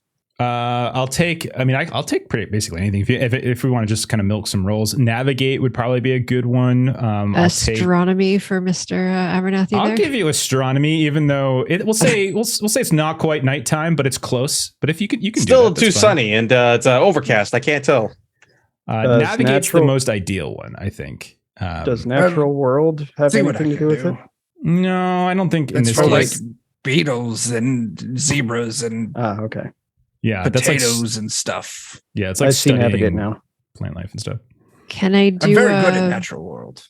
Can I do a botany to see what part of the country we might be in? Because different plants grow in different places. Listen, in Pima's defense, it is said that moss grows on the north side of a tree. Well, it looks like we're going to do some walking to find a sign eventually. I did Figure out fail where we're my at. roll, though. 66 over. We all 50 failed our something. rolls. You okay? I also failed my botany roll, even if it was or was not allowed. I failed anyway. Okay. I suppose we could survive a night if we were to build a fire. Well, And there's then- plenty of peat moss around. And It's then quite. It doesn't burn bright, but it will produce heat and burn a long while. Then when the sun rises, we'll know which way is east. That is true. That is a great way to find out which way is east. Is the sun not setting to tell us which way is west? Well, Henry's going to pipe up at this point. Mr. Kozel, I don't mean to speak out of turn, but usually if you just follow the tracks, it'll take you somewhere. So if we just follow the tracks away. Dear Lord, I think this must be some of this post-traumatic distress because I forgot that trains exist. You, my friend, are very correct. I very much wish they wouldn't. I'll never want to get on another train again in my life, if you ask. I thought we were running away from the tracks. Well, now that the train has been slain by the other train, it is fine to follow. Let's run back to the tracks. Turn around, everyone. Mate. Look, you just kinda go in civilization. that direction. I don't think I would be surprised if they blamed us for it. That's a strange. How could it be our fault? So we'll say that you listen to poor Henry Stanley and start to veer back towards the train, at least close enough that you could see the tracks, and you start following them a little ways, and you end up finding right around sundown a very quaint little English village, a town that you would be able to say, or if you ask some folks, or if you just look around, you might see a shop or two that has the town name on it, of Flitwick. And you see a handful of small, quaint-looking cottages and buildings. You see a large-looking church of some kind, very large manor house, like kind of Georgian style, like off in the distance as well. But you are able, we'll say, through the brilliance of totally traumatized Henry, able to find a place. There is an inn, there is a pub. You ask around, and it turns out that you are about somewhere in the neighborhood of 60 miles or so, and that when news kind of comes around, we'll say, of the train crash, that it's going to be probably a day or two before the track is cleared and you can actually hop on a train to go back to London. No, my friends. Otherwise, it's sort of a long hike. And it's not like there are other means of getting there. It's like, automobiles aren't regular or anything just yet. So kind of up to you guys. An important question is hunting down a newspaper, something that shows us the date. Exactly. Oh, how okay. long have we been gone? It's so if you're just looking around, it's the end. So you guys essentially left. You kind of went through the portal on January 4th. When you pop out, it is January 5th. So really, it's just like a couple extra hours. So essentially, what would have probably only been 12 hours for, like sort of like a 2-to-1 kind of thing. For every hour or two you spent in there, like, twice as much went by on the outside. That's fine. Listen, everyone. I don't have a lot of skills, but one of them is having money. I will buy the drinks and the rooms for tonight. I can't tell you how thankful I am to find out that it is still 1923. I agree. And one of the townsfolk is, sorry, miss, it's 1947. I'm just teasing. I'm just fucking around. I was about to slap that man so hard. I'm glad you rescinded that. And did I remember you mentioned at some chat earlier, like, do we still look like the people on the train? Like, do we look out of place? You have a ratty looking Victorian suit, as does Randolph. Everybody else has their clothes. You were the only one who had kind of the shifting clothing, as you were sort of the one taken underneath the spell of those folk. It's still fantastic. I'm keeping this. This is free wardrobe. Dashing. I do have a question. I don't know if it's something necessarily that Grigori would notice, but Does the clothing of Mr. Tidwell now match the time period that Mr. Alexi went missing? Or is there more? Okay. Yeah. Very I mean, they look comparable. I would say Randolph's suit is smaller. Obviously, Tidwell's a much bigger man, but stylistically, they both look to be latter 20th century or latter 19th century. Excuse me. Okay. All right. So returning that if Randolph made this. So if Grigori he can get you rooms and refreshment and whatnot at this inn. If you're looking for another way back other than waiting around a day or two for the train to be cleared, if you're looking for a way to get back into town, I would say I'm going to need a credit rating roll to see if you can pay enough to kind of get to hitch a ride of some kind. 22 under 60. Okay. So we'll say you find a man who's willing to give you all a ride back into town. But I'm not going to leave tonight. It's too dark. We'll leave in the morning, first thing. And you negotiate a very not very fair price on your end of things, as it does seem that you all are very interested in leaving. And so he kind of works you for a little bit. Okay. All right. So does Mr. Alexis willingly stay with us and go back, or are we having to like wrangle him? He's a little hurt, but he has been kind of moving around with you this whole time. I'm very curious to return to see what's become of my family and fortune.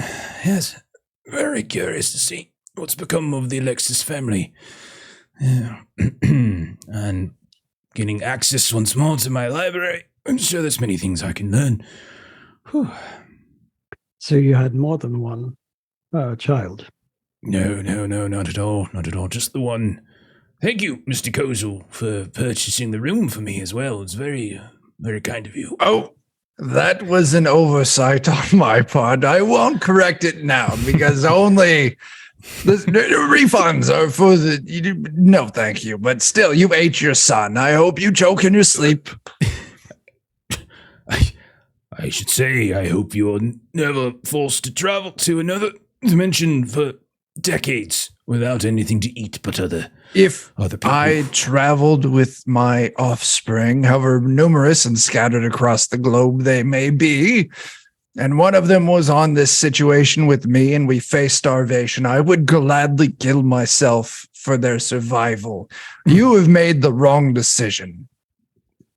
Well, sir, I shall not sit here and try to assess whether or not your decision-making is superior to my own, but the Alexis family is one that is concerned primarily with the pursuit of knowledge. And my son, he aided in that pursuit, and, well, the only way he knew how, as sustenance for a superior mind. That's fair. Also, Ghost Town Society, thank you for the raid. Thank you, Ghost Town Society. We're talking about cannibalism again. Yeah, between a father and son. It is a bonding moment. It's a very weird scenario. I will say, we wouldn't have gotten off that train without your help. So at the very least, let me help you up to your room, lay down, get some rest. Thank you, Mr. Tidwell. Very gentlemanly of you. Oh, yeah. I would like to ask during our travels back to London, as we talk about, we wouldn't have gotten out of this without your help. You wouldn't have been on the train if it weren't for that spell, I believe you said you were trying to do. And I do believe, for the sake of increase of knowledge, as you spoke of being your primary concern, that there should be information shared as to this spell and its effects and ways to reverse. What say you? Madam, I am not one to share knowledge easily, and I have experienced many an interesting observation over my time in this other world, and I shall have to reflect upon it, and I shall consult the libraries, ample as they are, my family, and I will learn that which I can, I will say to you that if you wish to learn more, then you may seek me out in London proper after I have situated myself once more and been able to get a good bite to eat, rest, all sorts of things, and reflect upon my experiences. I can recommend a place. Both bed and breakfast. Yes. And I'd be most appreciative for that. Thank you very much. Thank you indeed. Yes, I don't remember the name of it, but where Constance Atkins was keeping for it. And I'll say, do tell her that Cillian Bangura sent you. So a little while later, Henry Stanley will I'm Mr. Bangura. I don't mean to be rude, but you just gave him my room. Oh yes, that's right. I might. All right, okay. I guess that's just the way of things, you know. Mr. Stanley, I do have to tell you, you might not want to continue rooming there. I thought you should know that Miss Constance was selling tickets to see your room as she thought you were deceased and wanted to make money off of your death. So perhaps you might want to find other accommodations. Well, you see that there was also a fire in your room, so I think if you turned up, she may want to take the cost of repairs. Sir, ma'am, I appreciate your concern, but I believe that this past 48 to 72 hours has led me on a very, shall we say, terrifying adventure in which I traveled to another world, was nearly eaten by people old enough to be my great-grandparents, was sort of possibly going to be dinner for a madman.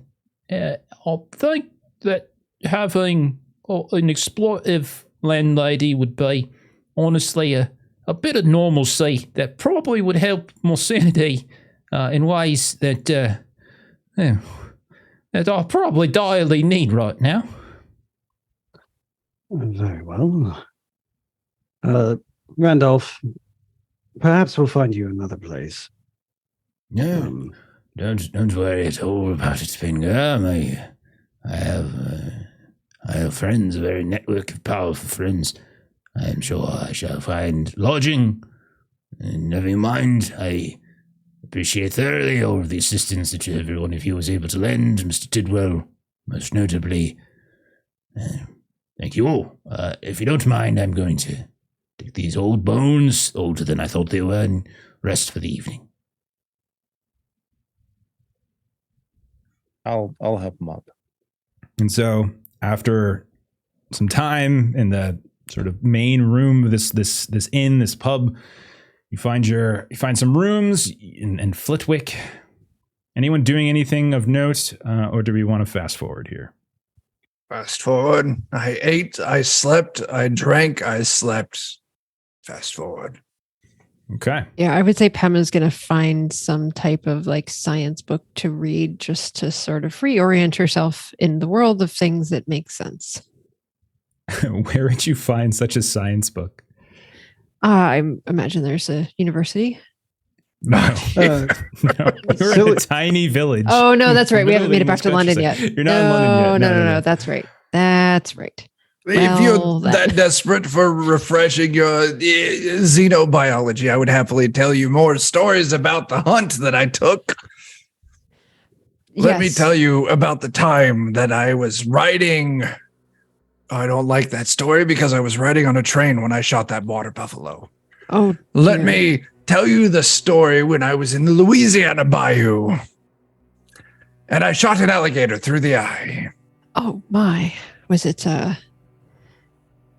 it quite murky, the waters? It was. I paid so many of my guides to lift that out so I could get a clean shot.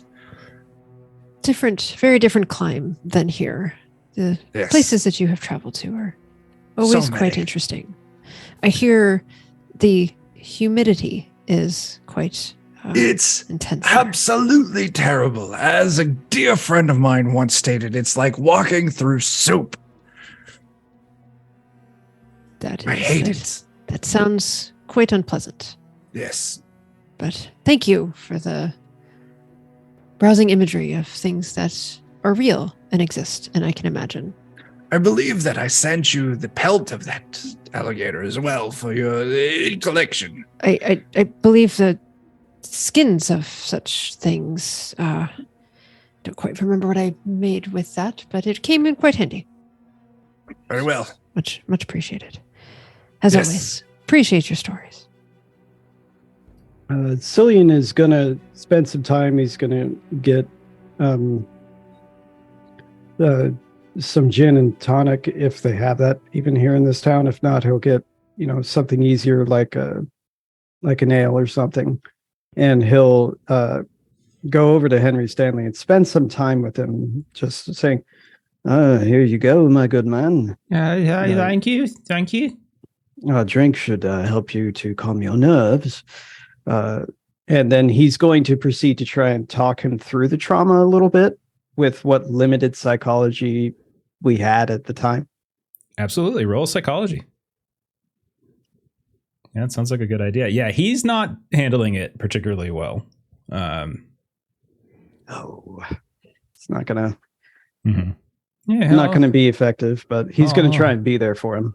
I know that Mr. Professor Smith, he's got colleagues back at the university that, the head doctors, I might consult with them and say if my noggin is fixable.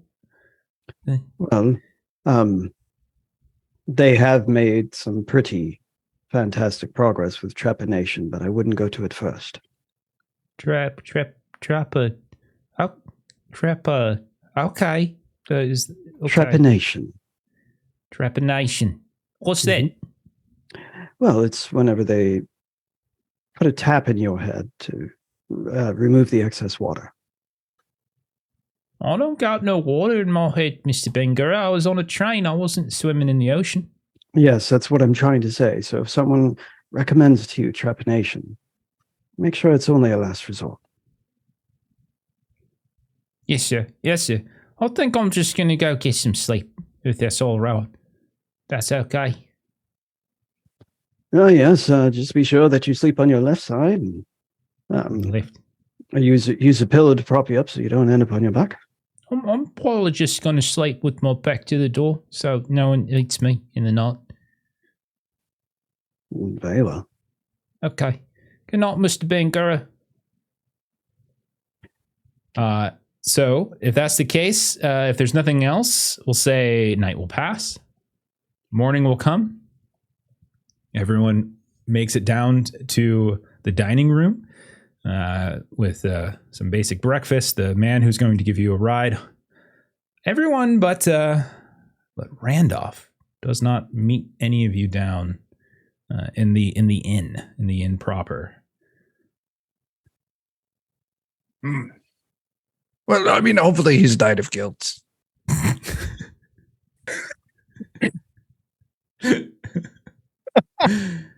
Oh, goodness. Did we know the room that he was? Yeah, it's saying? a small inn. Yeah. Okay. If you go to check on him, door's open. You pop it open, and you see him laying there on the bed, not moving. Those of you who get a little closer, you don't see the chest rising or falling, and it looks as though the man has passed in his sleep.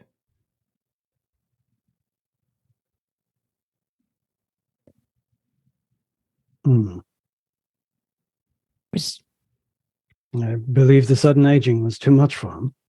That would be a hell of a shock on the system, I have to assume. And Pema wants to sort of just do a cursory check, and she'll just kind of gesture toward the door to make sure it's closed. But just kind of look, kind of open the eyes, look around the neck, just kind of. Sure. Give me a first aid or a medicine, something like that if you want.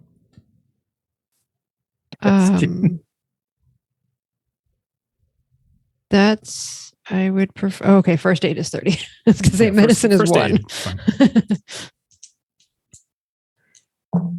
No. Nope. That's a 77 over 30. It's nothing that stands out to you as you're looking at the body. He is a very old man, rapidly aged, went through some trauma, a couple of his wounds left over from where he jumped from the train. But other than that, doesn't look like there's no clear other wound or anything like that kind of stands out to you. Anyone else wants to give this gentleman a once over, but I don't see anything immediately. No, I don't care. Yes, Mr. Kozel, you have made your opinion on this gentleman quite clear. I'm more curious so that I can relay it back to our benefactor. If nothing else, sorry. Yeah, I'll take a quick glance, but I'm not very astute at this. Okay. So we need to go for first aid. Yeah, that's fine.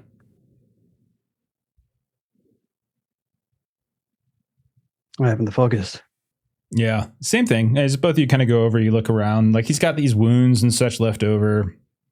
Very old man. I mean, if you would peg him at this point with his aging, I mean, he looks like he's in his mid to late 70s, and then the roughness of his life over the past however many years, feasting on, passengers and firstborn sons and stuff, kind of probably is not gone well. Do it. Yeah, I'll do it. Yeah. I know it's morbid, but I will say the man has family, some of which apparently may be high society. It wouldn't be out of turn for us to at least bring him back to be given his rights, as it were. I won't argue with that. I won't. I mean, I didn't care for the man, but he's still giving the family closure. It's worthwhile. Agreed. Good thought there, Mr. Tidwell. Yes. Okay. So we'll say you, Grigori, are forced to give over even more coin to justify bringing a dead body with you. Call me Mr. Wayne in this situation. But you are, we'll say, you take a very long, very slow, very cold ride back to London. It's Saturday, January 6th.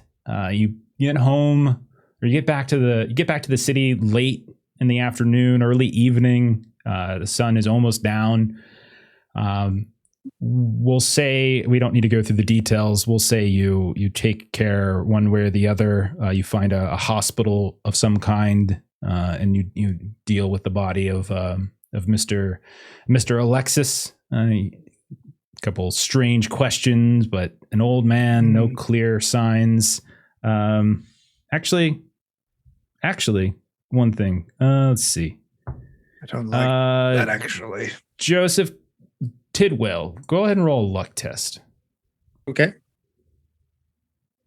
Luck is where? Oh, there it is.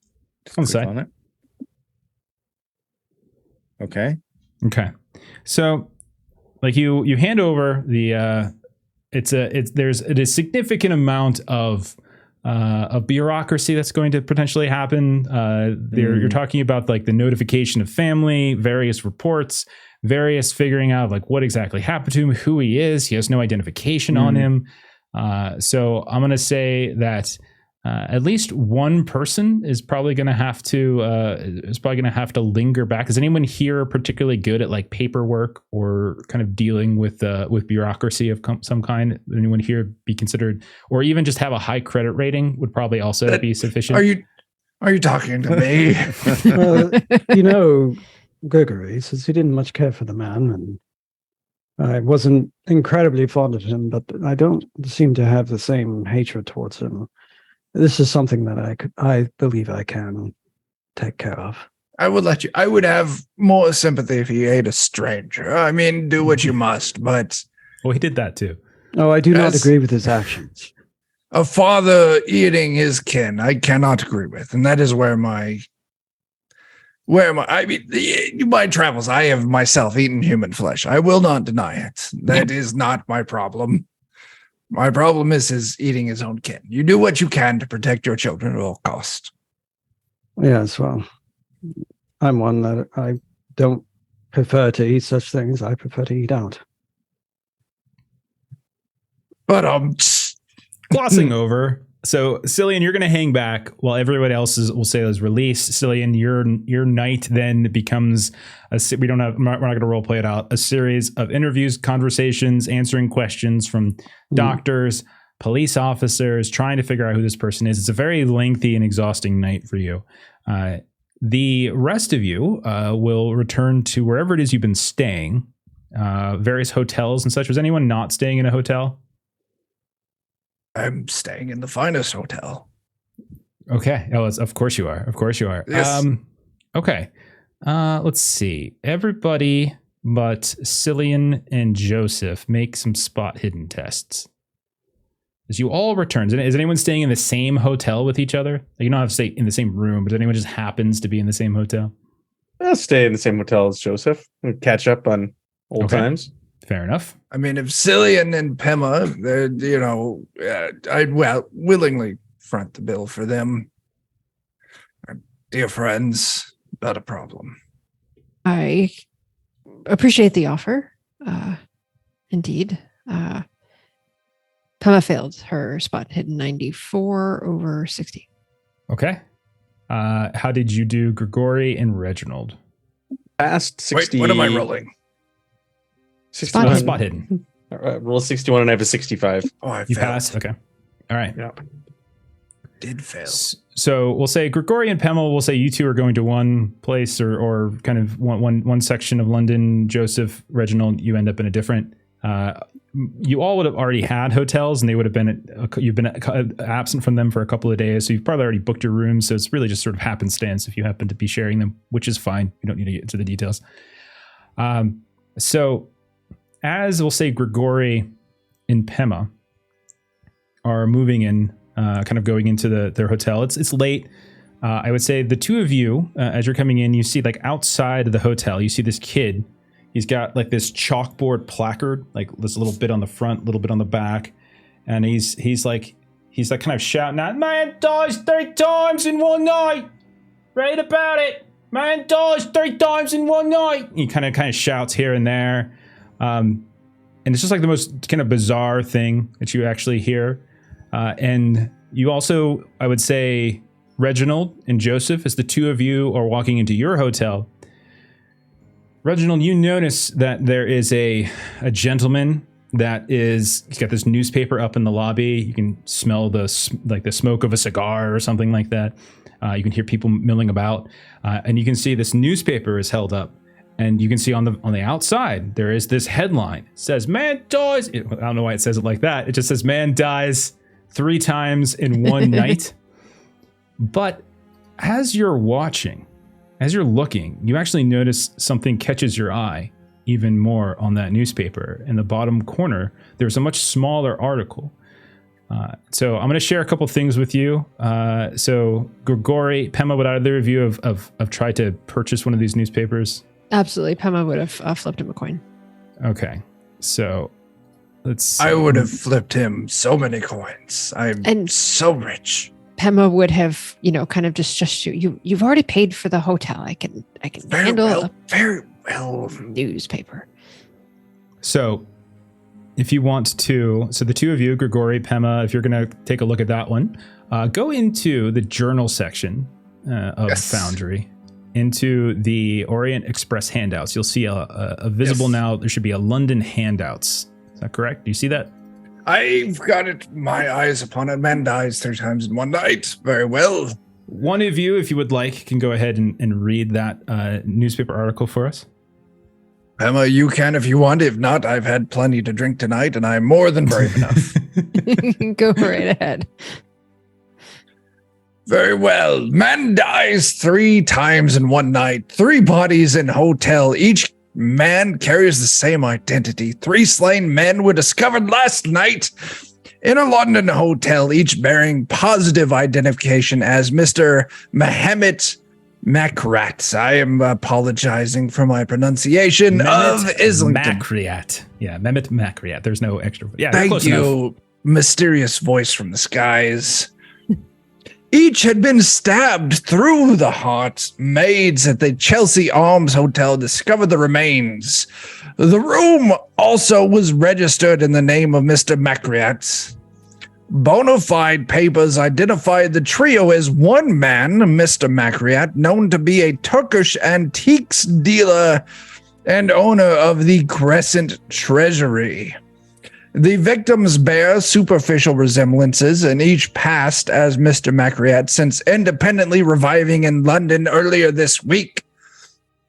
Confusingly, the real Mr. Macriat, or at least the man described by the neighboring shopkeepers as Mr. Macriat, cannot be found. Police request that he come forth. Conflicting testimony also suggests that the Crescent Treasury was burglarized recently, but police have yet to confirm if the shop's contents are intact. If the alleged burglary has any connection to the slain trio, the passports of these Turkish nationals record independent worldwide travels for each man over the past 3 years. Inspector Fleming of Scotland Yard is at a loss to describe the meaning of the bizarre mystery, but is eager to converse with any over Mehmet Macriat still living. That's very odd indeed. And so, Reginald, we're going to cut then from that to Reginald, as the Gregory, one of you pick the paper up, the two of you are reading, and then we cut over to where Reginald and Joseph are in their own hotel. Reginald, you see on the newspaper that same article, but your eye is drawn to something different in the same newspaper.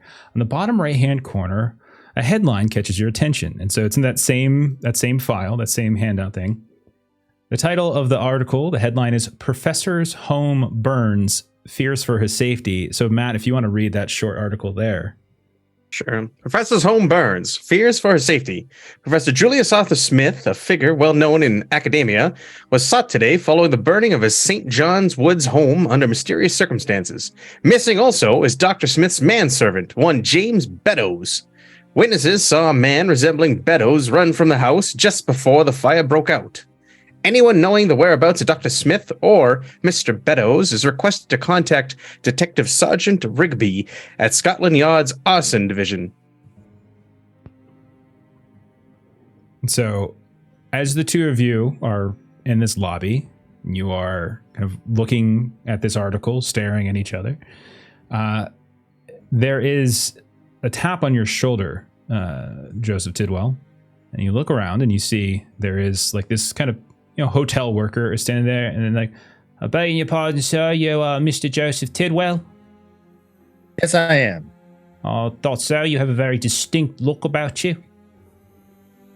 I'm aware. I'm hideous. I understand. I wasn't saying that. Your eyes are very big. They're huge. They're disgusting. My manager told me that I should look for a man who looked like a large fish, and I thought he was just playing a joke on me. But yet, here we are. He was not. Well, sir, I have a message that was delivered for you, Mr. Tidwell, and here you are. And he kind of hands over this envelope to you, and it's got Joseph Tidwell written on that. And you see like this stamp, this wax seal that you would recognize probably, or actually no. Roll a spot hidden test, actually, Joseph Tidwell. And I would say Reginald, you can do this too if you're standing close enough to him. Spot hidden. I do have spot hidden. Come on, make it. Dang it. I am terrible at rolling tonight. Reginald, you're welcome to make that as well, since you're both next to each other. Yep. I got just a standard success on that. So as he's kind of just like flipping this this over, you notice that the seal has like an impression on it of a ring, of a signet ring that you would recognize. Both of you would, and Joseph once has pointed out to you as, well, your good dear friend, Professor Julius Smith, he wears such a signet ring. It has kind of this wonderful little crystal. It was a gift from his wife from years ago when he kind of delivered and first kind of got his tenure many years ago. And so you can see that it appears to have that signet ring pressed into the wax. Look, it's from Julie's ring. And so got a bad feeling about this. It is an envelope. So if you open it, which I'm going to just presume that you are, because we're near the end. Jeremy, if you want to describe / read what it is you see on the inside, there's now a third thing available to you. London handouts? Yeah, Professor London Smith's handouts. card? That's the one. All right. All right. Looks like we've got ourselves a card for Professor Julius Arthur Smith. It's a standard card. You've seen it before. However, written upon one side of it, we have 147 Cheapside. Come at once. I haven't long. Bring our other friends. For God's sake, let no one follow you. J.A. Smith. I wish I didn't have such a loud reading voice. And that is what will end tonight on Joseph's very loud voice echoing throughout the hotel lobby. It will end there. All right. Oh, we made it off the train. We All did, of you. and I'm very worried because that was far too easy. All of you get 4 Yeah. sanity back, by the way, for saving Henry. Thank you. I am Nice. above my starting sanity. I have 41, almost 50%. Oh, wow. Okay, so that is it. That is the end of well, that was Doom. So part of that was Doom Train. I'm kind of mixing one of the like the opening required scenarios with one of the like optional scenarios, kind of merging them into one a little bit. And so yeah, we kind of did some stuff. We got some more stuff to do next time. But that's that. You guys all made it off, which is great. So no one needs to make a new character, though. Cillian might be in paperwork hell for the next 3 weeks. So that could be rough for him. But let's see. What do we do at the end? Oh, yeah, we do. If you had any skills that you pass without having to spend luck, you can go ahead and you do your test roll now to see if you get any improvement. And you're looking, as you roll that same skill again, you're looking to fail, basically. And then you have the potential to gain some skill points. While they're doing that, why don't we go ahead and also at the same time, so I can confuse them, go ahead and do our little round table. We'll say goodbye, all that kind of stuff. So we'll start with Jeremy. Jeremy, tell us about this Patreon. Right. Aaron Reese on Patreon. You've got comics, you've got art, you got other assets. You should check it out. It's great. You said it so fast that I didn't type it properly. I was like panicking, so I typed it wrong. It's like, oh my God, he's so fast. But there you go. Links in the chat. If you're watching this later on Inflicting YouTube, panic is like check the notes. something I need to check off my bucket list. Yeah. Oh my God. Melissa and I watched a movie last night just about panic, and I'll tell you about it later, but freaked me the hell out. Yeah. Chuck, what's going on with you? Okay, man. Yes, over on twitch.tv/defenders of Kobold. Every single Wednesday, you can find us playing Alien, the role-playing game. Jeremy and Jeff are in that as they play space pirates. They are a father and son duo. It's a lot of fun. If you want Alien ran in a way it was not meant to be ran, check it out. Every single Friday, you can catch us. Well, at least for the next 3 or 4 Fridays, we're playing Hearts, the City Beneath, as Joe deals with us, just giving him as much grief as we can. After that, we have something special coming up. The campaign name is Mutated Teenage Monstrosities. If you like Teenage Mutant Ninja Turtles or Cadillacs and Dinosaurs, check that out. And every single Tuesday and Thursday on our YouTube, we have a Pathfinder 2nd Edition campaign where we play goblins and John has to deal with our shenanigans. It's great. It's 20-minute episodes. Don't miss it. If you do, you'll make Maitre sad, and Maitre's a saint. Don't do it. That is true. That is true. Adam, tell us a little about Grim and Perilous, man. Yeah, if you go to grimandperilous.com, you'll see links to all of our socials. And right now, I'd like to talk about our YouTube channel. We're really trying to get some subscribers on that. So if you go to grimandperilous.com, you'll find a YouTube link. You can also follow us on our Twitch channel, which is in the chat right now. That's twitch.tv/grimandperilous plays. Other than that, currently on our website, we have about 40 or so of the Dan Mandich exclusive covers of Main Gauche that we had left over from the Kickstarter. They were lost for a while during the pandemic. We got them. So we've got 40 that we could sell. So if anybody's interested in getting your hands on one of those collector's edition, they're there to buy. Very cool. Matt, what are you up to, man? Garblag Games Thursday nights. We are doing Achtung Cthulhu. Jeremy and Jeff are both playing in that. And this week, I don't know how we agreed to this or why, but it's going to be a musical episode. We're all going to be singing this week. So tune in to watch us all, So I don't know, excited. crash and burn live to this horrible mistake that we agreed to, but it's the musical episode. Yeah, indeed. Oh Question my mark, gosh. exclamation point is the Wait, proper when is this response. again? I don't know what this it's going to be. Thursday at 9 Central on Garblag. It is the Listen. musical episode. I'll just put it out there, Matt. If you need a bringer, I can sing about anything, anytime. It is a skill of mine. It is going to be one hell of a night. Not necessarily a good one, but it will be a night. Yep, it'll be a thing. We'll see who's sick and who's like, oh, I'm not feeling so good today. We'll see who drops that shit on Thursday and kind of backs On up. this cough won't go away. It's a shame. Oh, it's going around. All right. As for us, it's over on Garblag Games there. Three-Eyed Cat. I dropped the link a little bit further up in the chat. That's where it's going to be on Thursdays. Okay. And then for us here tomorrow night, it's our next game. Our buddy Steven's running us through some Forbidden Lands. So come hang out with that. As my character is in a tight spot. On a tight spot. You might not live, but he probably will. I'm not playing a bard. I'm playing a rattling mud druid who I just smother myself with mud and cast spells and stuff. So if he kills my character, I'm just going to kill both of the ones that I have control over. You've got leverage, man. Yeah, 2-1, so he's fine. 2-1. And then what else we got? Friday, new game. Our buddy Aaron, who is also going to be in that musical Achtung Cthulhu game, he is running some Conan for us as we're starting up our first session on Friday. Conan for 2D20. Saturday, we'll be back to One Ring for second edition, as per usual. And then next Monday, we'll be playing some Holler. And then 2 weeks from today, we'll be back with more horror on the Orient Express. Thanks for everybody who hung out tonight. Thank you to Ghost Town Society for that raid. For those of you who are watching this later on YouTube, we appreciate it as well. Make sure you follow the channel, both Twitch, YouTube, all these other Twitches and YouTubes, and all other sorts of things we've been asking you to follow. Go ahead and follow all that. We're going to go ahead and raid Happy Jack's RPG if you want to go ahead and click the raid button when it pops up. Other than that, see y'all. Have a great night. Bye-bye.